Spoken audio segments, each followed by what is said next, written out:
नमस्कार। अगला सैम हिंदी कक्षा में मैं सुनीति मिश्रा आप सबका स्वागत करती हूँ।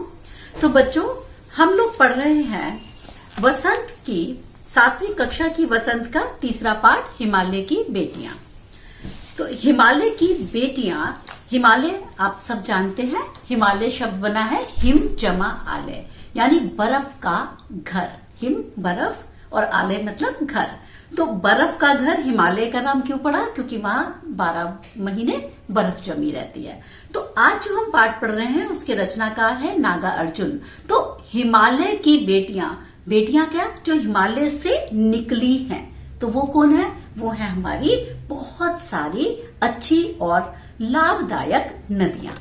तो हम इस पाठ में पढ़ेंगे हिमालय से निकलने वाली नदियों के विषय में। थोड़ा सा ध्यान से सुनेंगे बच्चों इस पाठ को, क्योंकि ये कहानी नहीं है, तो थोड़ा आपको ध्यान देना होगा, लेकिन बहुत महत्वपूर्ण है।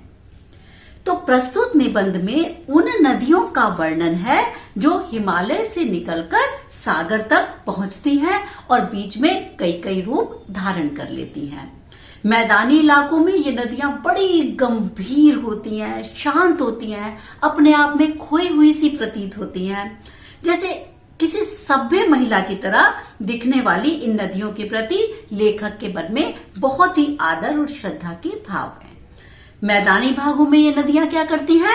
माता का रूप बनाकर मानव जाति के पालन में महत्वपूर्ण भूमिका अदा करती हैं। जैसे माँ हमारा पालन पोषण करती है, इसी प्रकार से ये नदियां क्या करती हैं? मैदानी भागों में आकर हमारे पालन पोषण में हमारी सहायता करती हैं।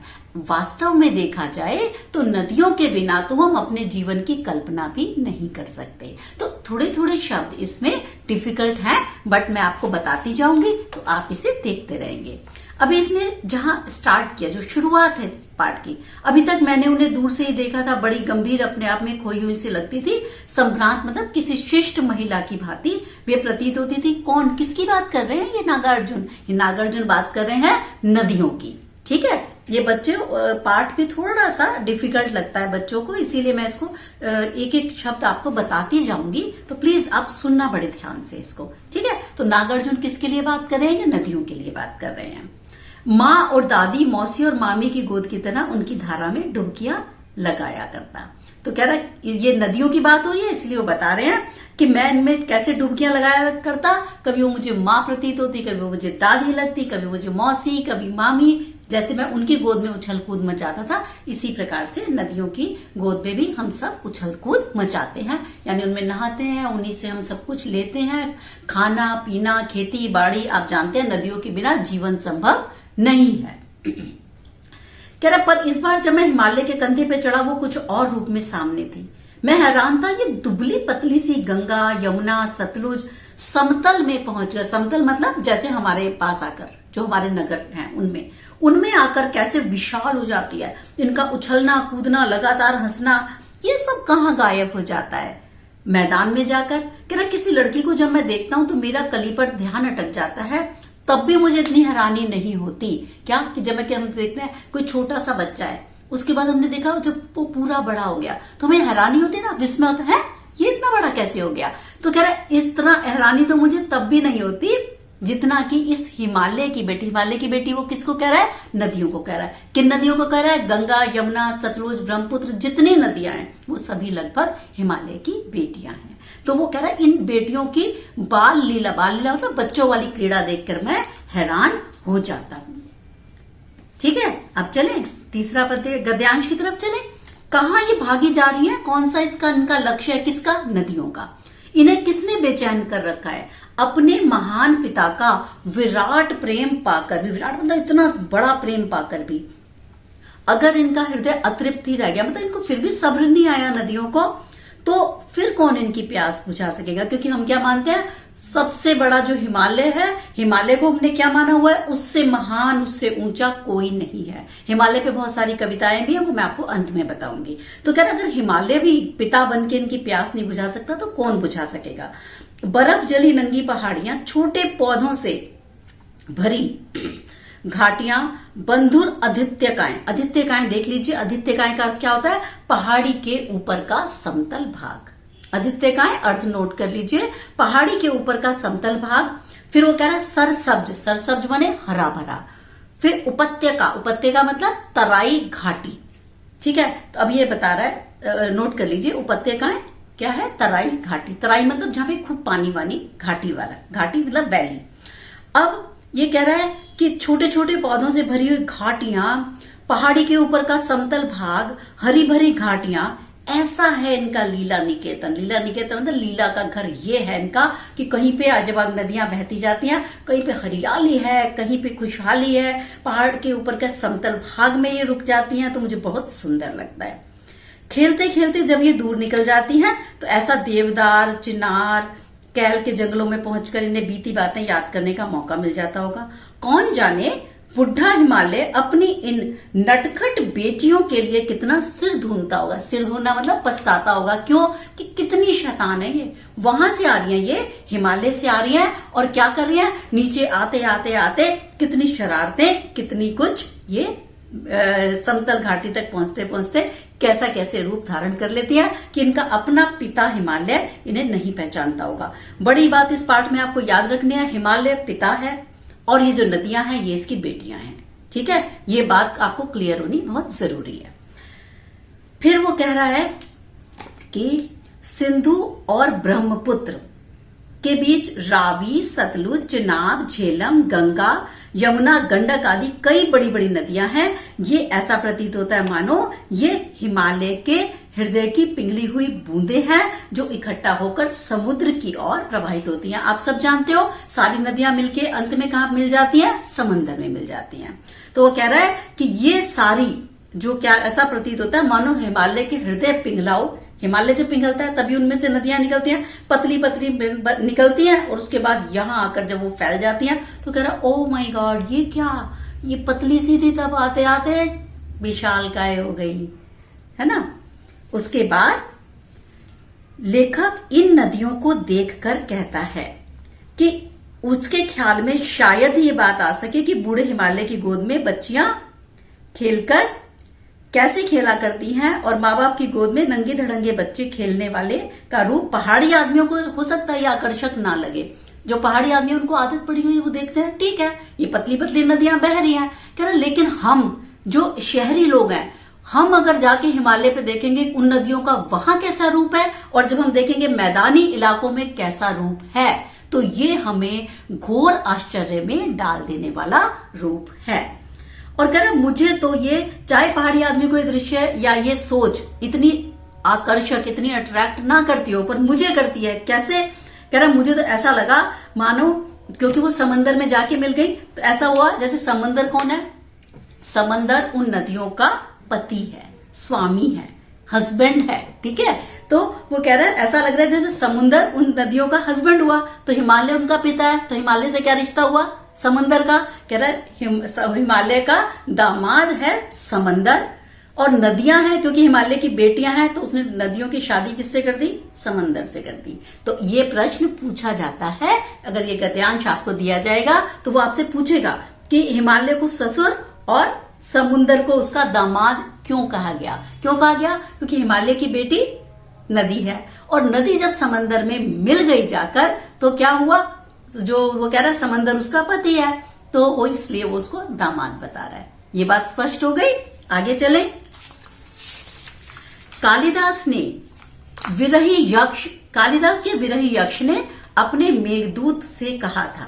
कालिदास ने बच्चों एक बहुत सुंदर, ये क्या लिखा हुआ है, नाटक लिखा हुआ था मेघदूत, ठीक है। उसमें क्या है कि मेघ को दूत, मेघ मतलब बादल को दूत बनाकर उन्होंने भेजा था कि वो अपनी प्रेयसी के पास भेजता है कि, और वो कहता है कि मेरी प्रेयसी को ये संदेश दे देना।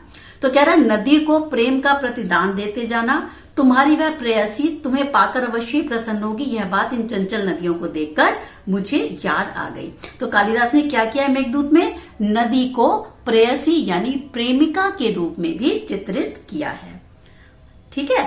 और लेखक क्या बताता है कि पहाड़ों और नदियों के अलग अलग रूप देखकर कोई भी इसी नतीजे पर पहुंचेगा, क्या कि जो ये नदियां हैं वो भांति भांति के रूप धारण करती रहती हैं, ठीक है, अलग अलग रिश्तों में बंधती रहती हैं। काका कालेलकर ने नदियों को लोक माता कहा है, परंतु मां बनने से पहले हम इनका बेटियों वाला रूप भी तो देख लें। जब वो नीचे आ गई तो हमने क्या कह दिया उसको, उनको कहते हैं हम नदी माता।